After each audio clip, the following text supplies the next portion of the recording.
When the topic is banks and blockchain, you hear things like R3 Consortium. You hear things like Ethereum private chain when you talk about banks and blockchain.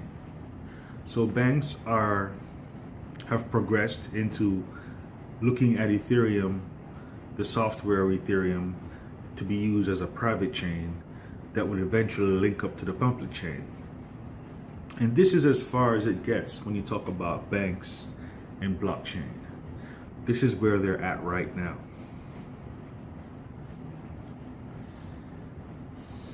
And so this is basically the extent of where the real world is, the level is right now for the average man. Because when you talk about banks, you talk about the average individual has a bank account, right?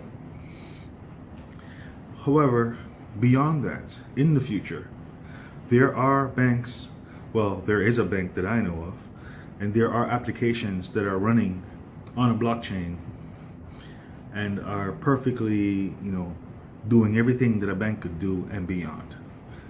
So, Steam is a blockchain, it's a public blockchain, and Steemit.com is a private application, so like a private bank, right? The Steem blockchain is is the money, is the actual currency, is the actual currency and the actual hardware that's doing the work. Whereas Steemit.com is like a banking software, exactly.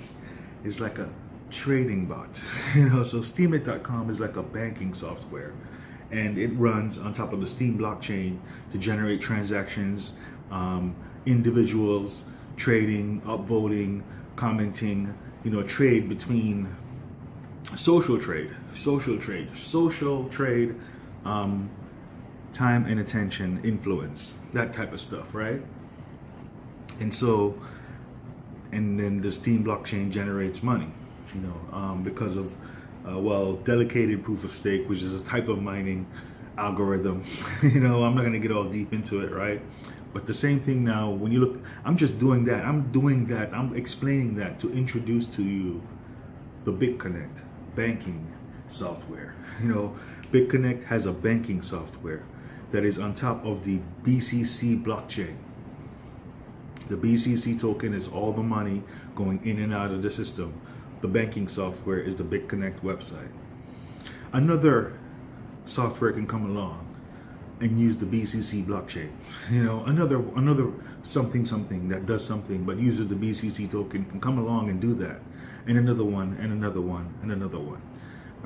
The blockchain itself has value. Whether or not someone can figure out something to do like BitConnect or something else, whatever, it doesn't matter. The token is there.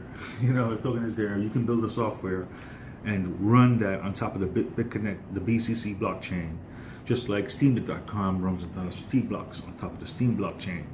So you have a blockchain technology and a private chain, a private application running on top of that, right? And so this is as far as it gets for regular people.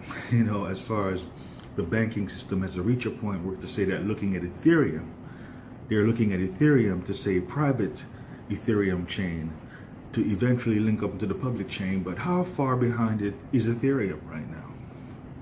What I'm talking about is a year or more down the line for Ethereum, as far as I know, and I'm not maybe even too short, and it's already exists in the future with stuff like BitConnect and Steem.